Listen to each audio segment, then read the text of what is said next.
The story you are about to hear is true. Only the names have been changed to protect the innocent. Fatima Cigarettes, best of all long cigarettes, brings you Dragnet.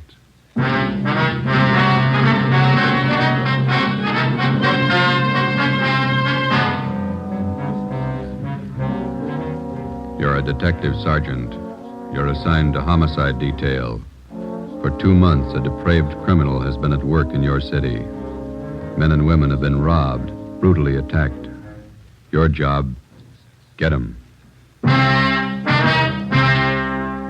If you want a long cigarette, smoke the best of all long cigarettes. Smoke extra mild Fatima.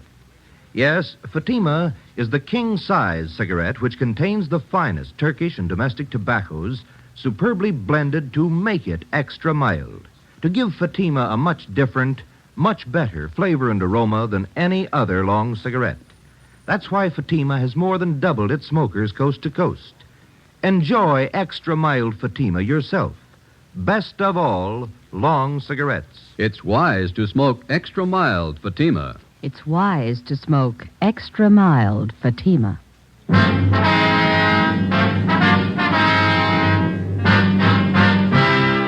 Dragnet, the documented drama of an actual crime.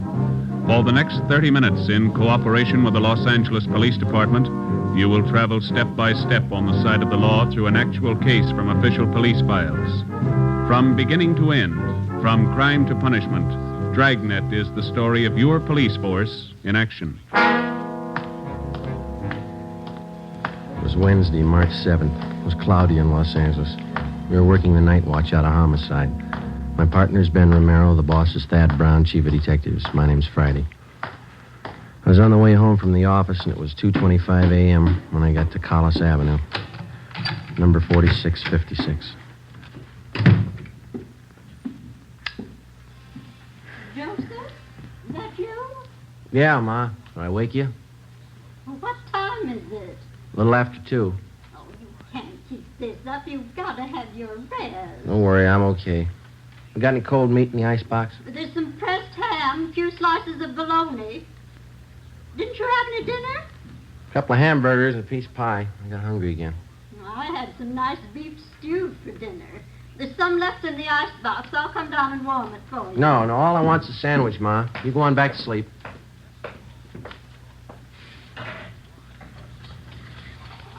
You can't live on pie and sandwiches and keep up your strength. Working all hours, first thing you know, you'll be getting sick. You need your food and you need your rest. Nobody cares when you're sick. You didn't have to get up, Ma. All I want's a sandwich. I can fix it. You better have a bowl full of stew. Here, it'll take a minute to warm it up. Nice new potatoes in it. Some of those onions you like, too. White Bermudas. Okay, not too much now. I'll get the milk. It's 2:30 in the morning. What kept you so late again? Another steakhouse, the same job. Is that the murder in Highland Park? No, Ma, the badge bandit. The one that poses as a policeman. Oh, that one. You certainly ought to do something about him. Yeah, well, we're trying to. We can't find him. Now, there was a piece in the paper about it tonight. They say it's just terrible the way he beats up people and robs them. Yeah. Badge bandit. The way he treats women. Ought to be ashamed. They ought to put him away. Yeah. You got some more rye bread? Mm-hmm. Are you going to have tomorrow off, Joseph? Thanks. No. The captain says we work straight through till we get the guy. Oh. I thought you were going to have tomorrow off. Mm-hmm. Oh, you ought to tell the captain. You need your rest. You can't go on like this working all hours. You'll be coming down sick one of these days. Mm-hmm. 15 robberies, 15 assaults, all in 2 months. Somebody's got to stop him. Stew ready? Oh, yeah, I think so. Okay. Well, can't they warn the people? They wouldn't be getting robbed and beaten up if they weren't parked in those lonely places. Spooning, so silly. Yeah. I'm afraid we can't do anything about that, Ma. It's a public place. They got a right to park if they want. Yeah, I suppose. Let me have your plate. Okay, here. No, hold it. That's fine. Another spoonful. You can't work if you don't eat. Okay. It is good stew. Yeah, sure it is. butcher down at ShopRite's nice. His stewing beef's just wonderful. Mm-hmm, yeah. Ben work late with you? Yeah, his wife's sore, too. He hasn't been home much since we started on this. It's a tough one. Oh, my. Well, times certainly have changed since I was a girl. All this robbing, beating up. Crazy people. Yeah. Any mail today? No, there's a couple of bills. Will you set the alarm? I got to check back in at 8 in the morning. 8 o'clock? Why so early? Badge Bandit got 2 more victims tonight. They were college kids. Oh. Doctor says he didn't think we should talk to him tonight, so we'll have to see him tomorrow morning at the hospital. Were they badly injured? Well, pretty bad. The boy took a terrible beating. The girl was attacked, same as the others. Oh, my. Well, it's very good, Ma. I better get to bed. Yes, well, your face looks so thin. You need all the rest you can get. I'll get it. Now, who can that be? It's almost 3 in the morning. Hello? This is Lorman down homicide, Joe. Sorry to bother you. Yeah, Lorman. What is it? Captain wants you and Romero to meet him at Hollywood and Laurel right away. What's the matter now? Attack and hold up in Laurel Canyon 20 minutes ago. Yeah? Got the area blocked off. Figure they got the man trapped. The victims get a look at the guy? Same description, the badge bandit. I left the house, went over and picked up Ben, and we drove out to the edge of the Santa Monica Mountains where Hollywood Boulevard ends and Laurel Canyon begins. We headed back into the canyon to the blockaded area. Captain Steed from Homicide was there waiting for us.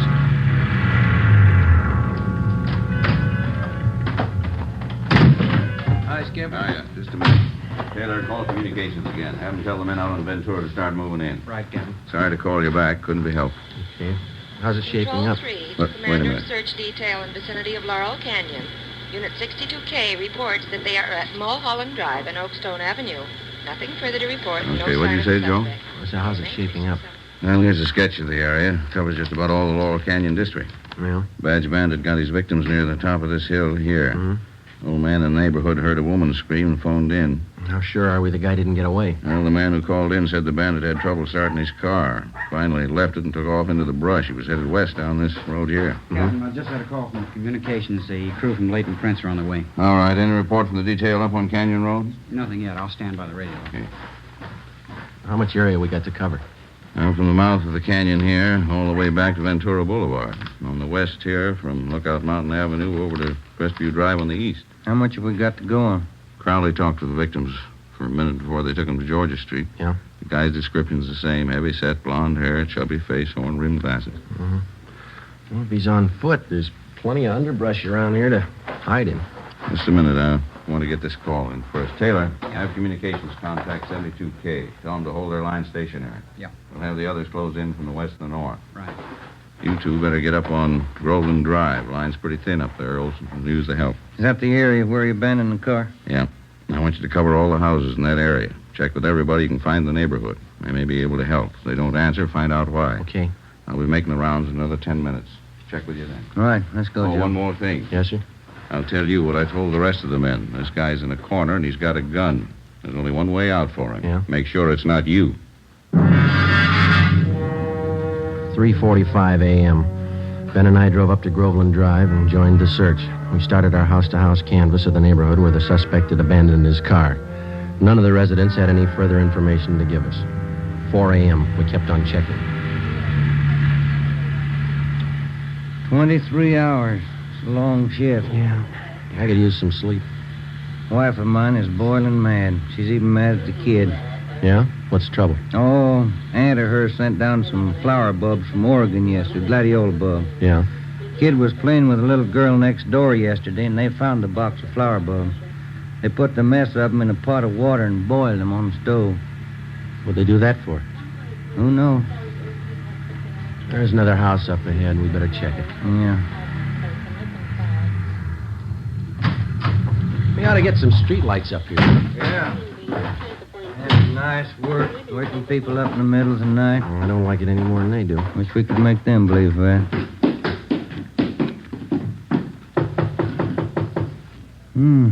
Nice neighborhood up here. Wonder what the price is on these lots. Well, it shouldn't be too high. They say real estate's coming down. Yeah, what is it? Police officers. Sorry to disturb you. We'd like to talk to you a minute. Oh, all right. Let me get the door open. What's been going on in the neighborhood tonight? Some kind of trouble? Cars racing up and down the hill? What's the trouble? Have you noticed any strangers in the neighborhood last hour? No, I just got to bed 20 minutes ago. I work out at Paramount. We're shooting nights. What's all the commotion anyway? We're looking for a suspect. He's supposed to be around this area. Well, I haven't seen anybody. I thought I heard somebody out by the garage a few minutes ago. Went out and looked around, but I didn't see anything. Did you check to see if your car is still in the garage? No, I left it in the driveway.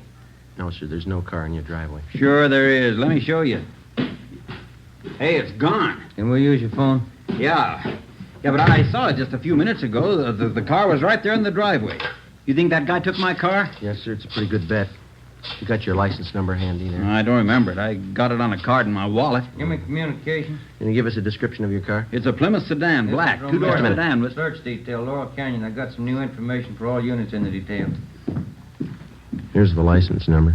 Thanks. Will you broadcast this information to all units in the search detail?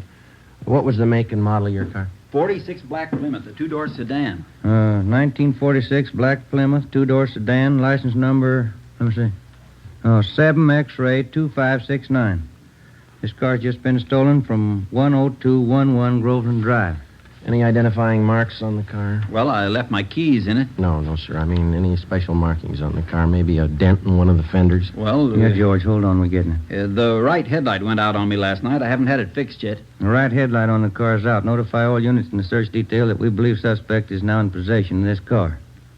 Right, thank you. Let's go. Must have happened in the last 15 minutes. I heard that noise and I went out to check. The car was there then. Well, here's our card. We'll be checking with you later. Yeah, I sure hope you find it. I don't know how I can get to work tomorrow without my car. Yeah, we'll notify you. Yeah, gee, I sure hope you find it. Thanks for your help. Come on, Ben. 7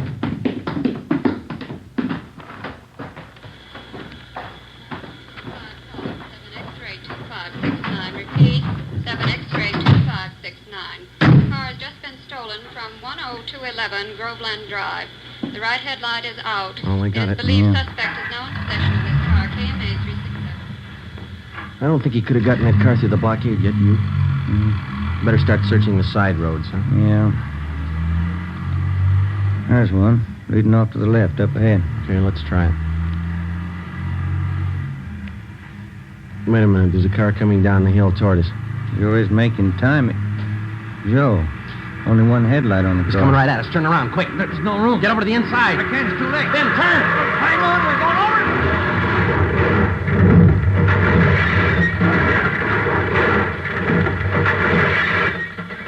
Attention all units. Special attention all units in search detail in the vicinity of Laurel Canyon. ADK reports theft Ben? of a 1946 You all right? Plymouth two-door sedan. Ben. License in the 5 column. An ambulance was called, and Ben and I were taken to Georgia Street Receiving Hospital. There I received emergency treatment for multiple cuts and bruises and a sprained left shoulder. Ben didn't do so well. He had a possible concussion, 2 broken ribs, and a half a dozen severe cuts about the face and arms. We were then taken to the P&F ward. The next afternoon, we had a visit from Captain Steed and Chief of Detectives Thad Brown. Friday, how you feeling? Oh, pretty good, Chief. You saw Romero across the hall. You came out better than he did. Yeah, that's what I hear. You resting any? Oh, much better. No danger involved. Needs rest, that's about all. How long? Oh, he'll be here 2 weeks, according to the doctor. What about you? A couple of days. Too bad, Joe. Badge bandit? Yeah. Looks like you two got banged up for nothing. Oh? After he rammed your car, he ditched the black Plymouth, and then we figure he hit with the underbrush. Yeah? Somehow, while we were hauling you and Ben out of that wreck, he slipped through the line. Any fingerprints on the car? None we could use. It's rotten luck. I guess it was his night, huh? We're getting more men from Metro Division to help out. Mm-hmm. And we're doubling the number of decoys around the city. Policewomen, huh? And we'll have each of them planted in a parked car along with an officer in every area the badge bandit's been working. All he has to do is grab at the bait once. Yeah, if he goes for it. He'll have plenty of time to choose. We work the same setup every night till we reach him. It's a big operation. Might have to run it for weeks unless he quits. Well, there's only one way a guy like that ever quits. Yeah. When we stop him. Saturday, March 10th, 2 p.m. I was released from the P&F ward and went home. Ben stayed on at the hospital. He had at least another 10 days to go before release. Sunday, I spent at home. Monday afternoon, I checked back in at the office, and Captain Steed put me on decoy duty for that week, along with policewoman Dorothy River. We were assigned to cover an isolated parking area near Mulholland Drive and Beverly Glen. It was a nice view, but the duty was slow. No sign of the badge bandit. Policewoman River and I waited it out from late evening to early morning, from Monday through Thursday. Friday night came. Same thing. We waited. How's Ben? You see him today? Yeah, he's doing fine. Be out next week. Grouchy, I guess. Oh, sure. You want a cigarette? Thank you. You can sure tell it's Friday night. Yeah. Thanks. College kids are out in force. Mm-hmm. What time you got? 1:45. Long nights. Yeah. Slow. You cold? No, are you? Just a little. It's chilly up here in the early morning. What's that? Car full of kids just pulling out. Are the cars gone too? Yeah. We're the only ones left. These stakeouts get on your nerves. So look, if you're cold, you can have my coat. It doesn't bother me. No, it's all right, Joe. Thanks. It's a beautiful view from up here, isn't it? All the lights. Yeah. You like to dance, Joe? What? I said you like to dance.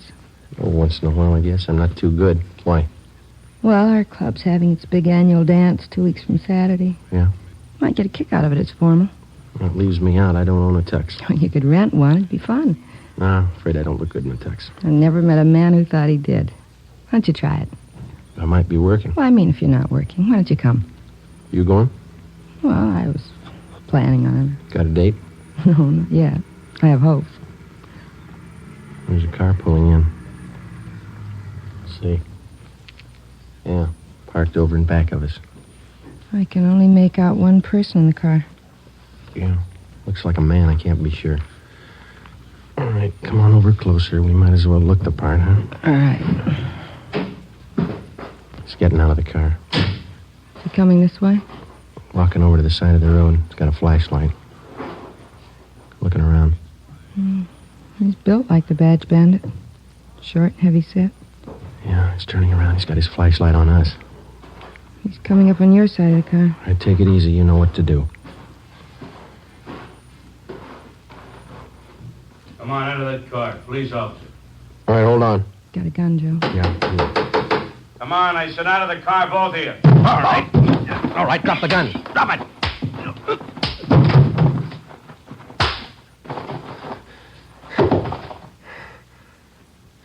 That's him. Yeah, Now I'll get the cuffs on him. thanks. I didn't think I hit him that hard. You didn't, I did.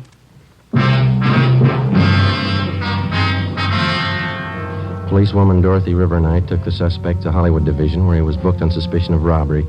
He gave his name as Charles Leon Kirby, age 46. Monday, March 19th, Ben was released from the hospital and checked back in for work. A special show-up was held at which 10 of the 17 victims definitely identified Kirby as the badge bandit. The suspect had finally been apprehended. Now we started the slow process of formally charging the man and presenting our evidence against him to bring him to trial. 10 a.m., Ben and I went across the street to the 6th floor of the Hall of Justice to present our case against Kirby and to obtain a formal complaint against him. We met with Deputy District Attorney Broker. When'd you get out of the hospital, Ben? This morning. Sure got sick of that place. Heard about your accident. That guy sure gave you enough trouble, didn't Yeah, he's still giving us trouble. he? How's that? He got in a tangle with another prisoner out in the Hollywood Division. Yeah? The other prisoner gave Kirby a pretty bad going over. Cut him up and broke his left forearm.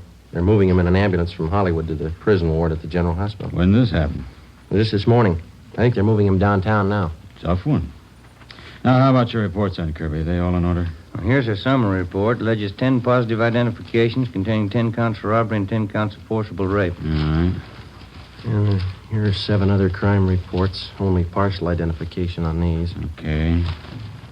What have you got for corroborating evidence against him? Oh, we went through Kirby's apartment. Found at least a dozen pieces of property that he took from his victims. Mostly watches and jewelry. The victims identified every piece we found. Okay, let me get the details down here. No. Excuse me a minute. Sure. Broker speaking. Yes, a minute. You, Friday. Thank you. Friday. When? Yeah, right away. Well, that does it. What's the matter? Kirby. He just broke out of that ambulance.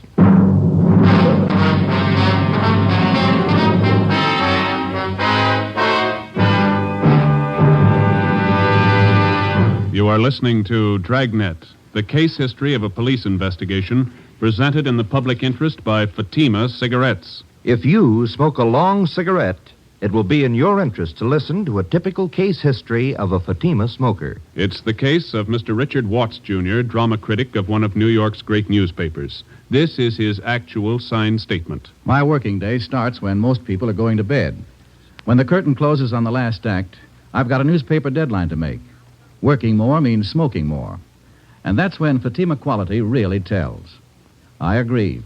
It's wise to smoke extra mild Fatima. And so do more and more smokers every day. Actual figures show extra mild Fatima has more than doubled its smokers coast to coast. So enjoy extra mild Fatima yourself. The king-size cigarette, which contains the finest Turkish and domestic tobaccos, superbly blended to make it extra mild. You will prefer Fatima's much different, much better flavor. You will agree. It's wise to smoke extra mild Fatima. It's wise to smoke extra mild Fatima. The best of all long cigarettes.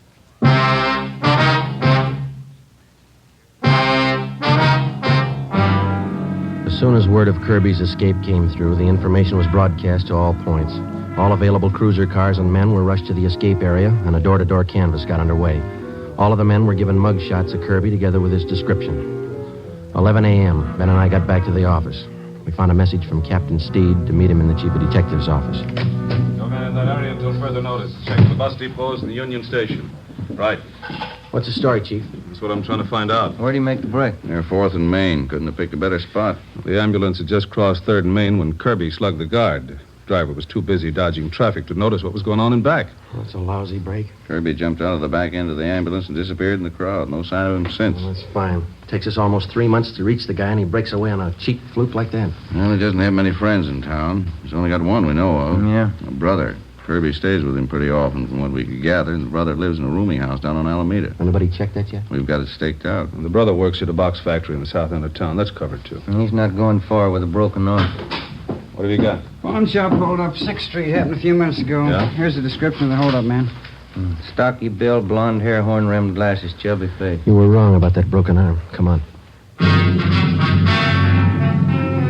11:20 a.m. Ben and I pulled up at the East Asia pawn shop on 6th Street.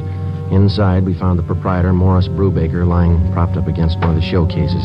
He was an elderly man, and his face and head showed the marks of a savage beating. His wounds were hemorrhaging badly, and ambulance attendants were giving him first aid. We showed him Charles Kirby's mugshot. That's the man. I wouldn't make a mistake. That's him. Was he alone, Mr. Brubaker? Yes, by himself. He has to look at a watch, and when I turned to get it, he kicked me.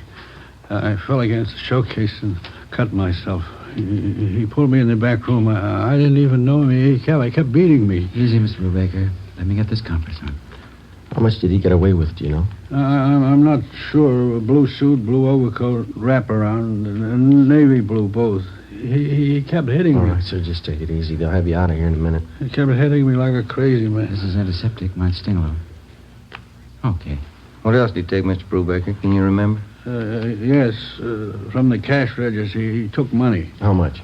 $13, $40, I can't be sure. When he left your store, did you see which way he was going? No, he dragged me in the back room. He locked me in. Ready to move him now, Sergeant? Okay.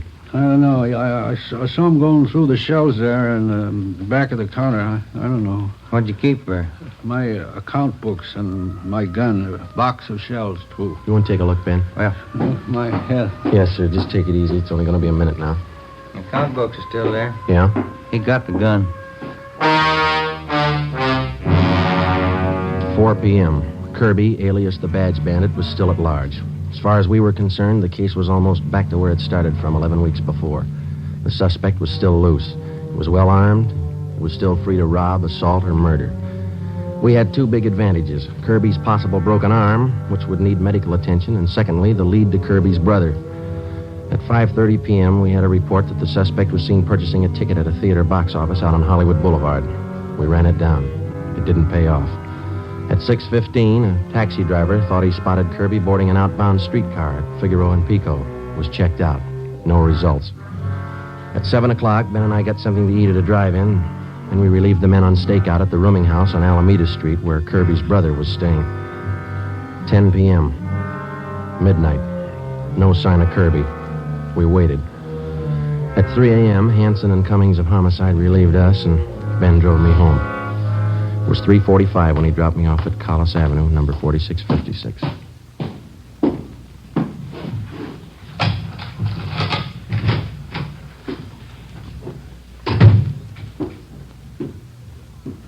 Joseph, that you? Yeah, Ma, I didn't mean to wake you. Well, what time is it? Almost 4. Oh, my. These late hours, you've got to get your rest, Joseph. We'll be all right, Ma. Got something to eat in the icebox? There's a little cold meat and some cheese in the cupboard. Just want a sandwich. You go on back to sleep. I had some nice meatballs and spaghetti for dinner. I can warm some for you. My, high sandwiches working all hours. You just get sick, Joseph, and you'll see nobody cares about you when you're sick. I wish you wouldn't get up, Ma. I can fix something. Well, I'll warm up the meatballs and spaghetti. You need something substantial. I get it. 4 a.m. I hope it's not that office calling you in. Hello? Lorman down homicide. Yeah, Lorman. Thought you'd like to know they just got Kirby. Where? At his brother's place about 15 minutes ago. Hanson and Cummings grabbed him. Any trouble? No, grabbed him before he got to his gun. We just locked him up. Thought you'd like to know. Yeah. Thanks, Lorman. Night. All right. Well, that wasn't Joseph. The office, Ma. They got Kirby, the badge bandit. Oh, did they? Well, that's nice. Maybe you'll have some time off now. Yeah. Never fails, does it? You work on a case for 3 months. Leave it for 30 minutes and it's all over. Hmm? The food's warm. Is there anything else you want? No, that's fine, Ma. You go on to bed. Yeah. Well, all right, Joseph. Now, don't stay up too long. All right. Good night. Good night. Hey, Ma. Yes, Joseph? Have I still got that old tuxedo around?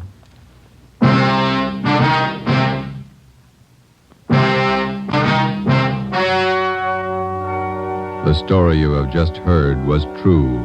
Only the names were changed to protect the innocent. On June 27th, trial was held in Superior Court, Department 87, City and County of Los Angeles, State of California. In a moment, the results of that trial. It's amazing how many long cigarette smokers are changing to extra mild Fatima.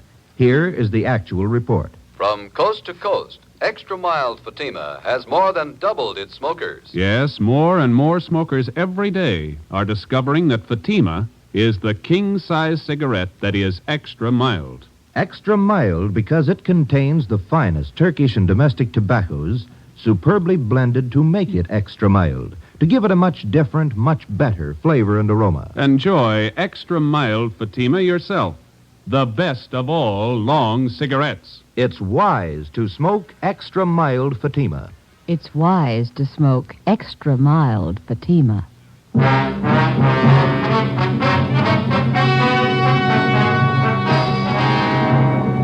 Charles Leon Kirby, alias the Badge Bandit, was tried and convicted in Superior Court on several counts of armed robbery, rape, and assault with intent to commit murder. He was sentenced to life imprisonment. After serving 1 year in the state penitentiary, he was judged insane and committed to the state mental hospital at Mendocino. After 2 months there, he escaped. Charles Kirby, alias the Badge Bandit, is still at large. You have just heard Dragnet, a series of authentic cases from official files. Technical advice for Dragnet comes from the Office of Chief of Police W.A. Wharton. This is NBC, the national broadcasting company.